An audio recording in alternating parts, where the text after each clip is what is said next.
Assalamualaikum warahmatullahi wabarakatuh. Jumpa lagi dengan saya di sini, Joy Sang Pujangga. Seperti biasanya di channel saya akan menceritakan kisah-kisah real, kisah-kisah nyata yang ada di sekeliling kita. Kali ini saya akan menceritakan tentang kerasnya Jakarta. Jakarta adalah kota metropolitan, kota yang dimana diimpikan banyak orang. Dan semua orang dari segala penjuru pun datang ke kota Jakarta. Khususnya dari mereka yang berasal dari pelosok-pelosok pedesaan, yang bertujuan untuk merubah nasibnya di kota Jakarta. Ada yang bertujuan ke Jakarta bekerja di salah satu perusahaan, dan ada juga yang bertujuan ke Jakarta hanya untuk berdagang. Semua perantau yang datang ke Jakarta berlomba-lomba untuk mencari uang. Jika mereka datang ke Jakarta tanpa sebuah keahlian apapun, dipastikan mereka akan menjadi orang-orang pinggiran Jakarta. Zaman sekarang tidak mudahnya mencari pekerjaan walaupun itu berada di kota Jakarta. Intinya kita datang ke Jakarta harus membekali titel yang sangat tinggi atau keahlian yang kita punya, dan juga salah satu mental yang cukup besar, syarat untuk hidup di kota Jakarta. Ada sebuah cerita yang pernah saya alami di kota Jakarta saat itu.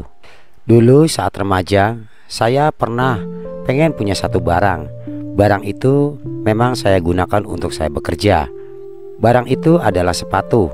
Karena faktor ekonomi yang tidak mencukupi saat itu saya belum punya pekerjaan, dan tujuan saya membeli sepatu untuk melamar salah satu pekerjaan di Jakarta.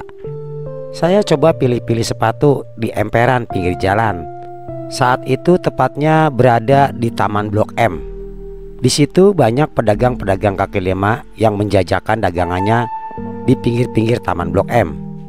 Salah satu pedagang yang saya dekati adalah pedagang sepatu, karena saat itu saya sangat-sangat membutuhkan sepatu untuk melamar sebuah pekerjaan. Saya menawar barang itu sepantasnya, sepantas uang yang ada di kantong saya saat itu. Tapi yang saya alami saat itu sangat-sangat berbeda.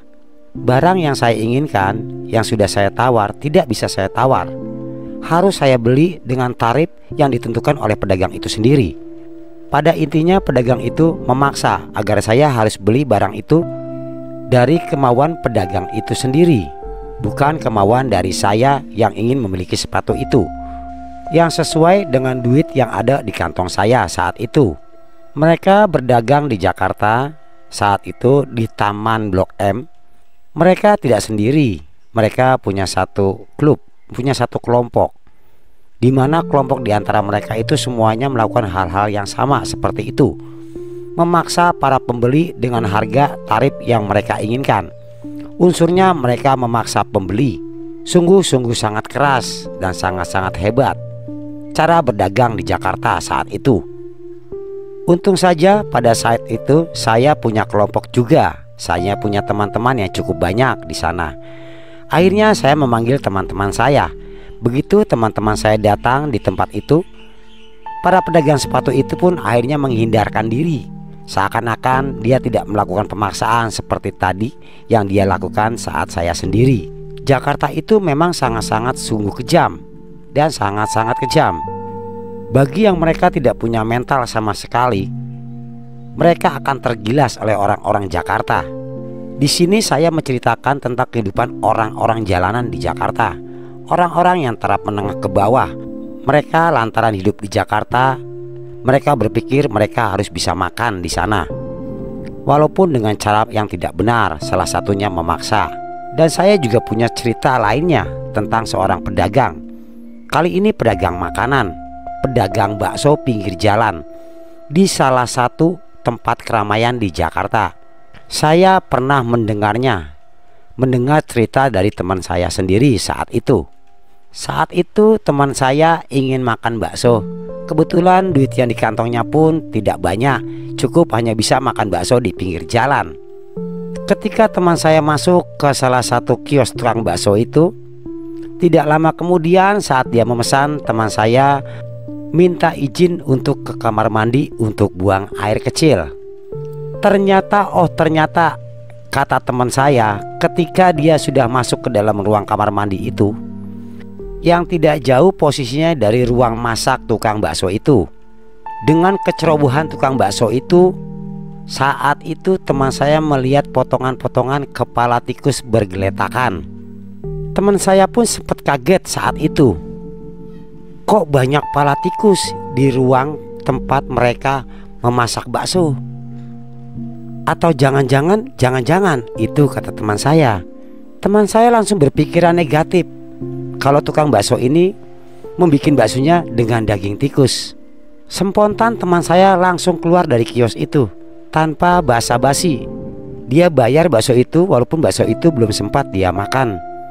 Yang pasti pedagang bakso semuanya tidak seperti itu. Mungkin dia hanya orang yang serakah, orang yang ingin mengambil keuntungan lebih besar. Dia melakukan cara-cara yang tidak benar. Cerita itu terjadi sekitar tahun 98-an. Ketika itu masih masa-masa Orde Baru, di mana orang-orang yang datang ke Jakarta banyak yang melakukan hal-hal picik. Mereka bisa hidup dan mendapatkan uang dengan sangat mudah, walaupun cara-cara mereka cara-cara yang sangat-sangat tidak benar. Dan mungkin kita semua pernah mendengar kata-kata istilah lu gue. Itu adalah istilah hidup di Jakarta. Maksud dari istilah kata-kata itu adalah yang penting aku bisa makan. Aku gak peduli dengan orang-orang yang ada di sekeliling aku. Walaupun dengan cara apapun, yang penting aku bisa makan untuk menghidupi diri aku sendiri. Aku gak peduli walaupun orang itu kesusahan di depan aku, kelaparan, atau apapun. Yang penting aku mikir diri aku sendiri. Itu adalah istilah lu gue. Dan tidak sedikit pula orang-orang terjerumus di dunia narkoba karena banyaknya pergaulan-pergaulan bebas di Jakarta. Kalau diri kita tidak bisa membawa diri kita dengan benar, maka dengan gampangnya diri kita akan terjerumus oleh dunia-dunia hitam di Jakarta. Di Jakarta semuanya serba ada.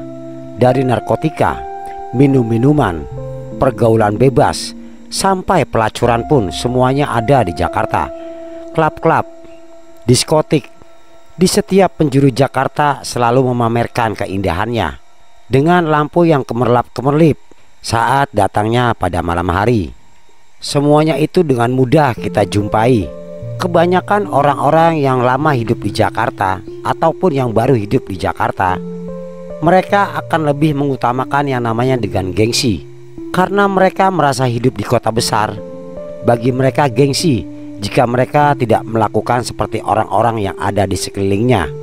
Kalau gengsi itu masih hal-hal yang positif, itu tidak apa-apa. Tapi kalau gengsinya yang berbau ke negatifan, seperti mencicipi narkoba atau hal-hal yang lain yang dibilang tidak benar untuk agama atau negara, itu sangat-sangat menyedihkan. Itulah Jakarta, kota yang sangat-sangat panas, kota besar yang sangat-sangat menantang. Jika kita tidak pintar-pintar membawa diri kita, maka kita akan gampangnya terjerumus oleh dunia hitam. Cukup sekian cerita dari saya, cerita tentang kehidupan dan panasnya Jakarta. Lain waktu kita bisa berjumpa lagi di cerita-cerita saya, cerita-cerita nyata yang ada di sekeliling kita. Jangan lupa subscribe, like, komennya, agar saya bisa lebih semangat untuk menceritakan kisah-kisah nyata yang ada di sekeliling kita. Saya Joy Sang Pujangga. Assalamualaikum warahmatullahi wabarakatuh.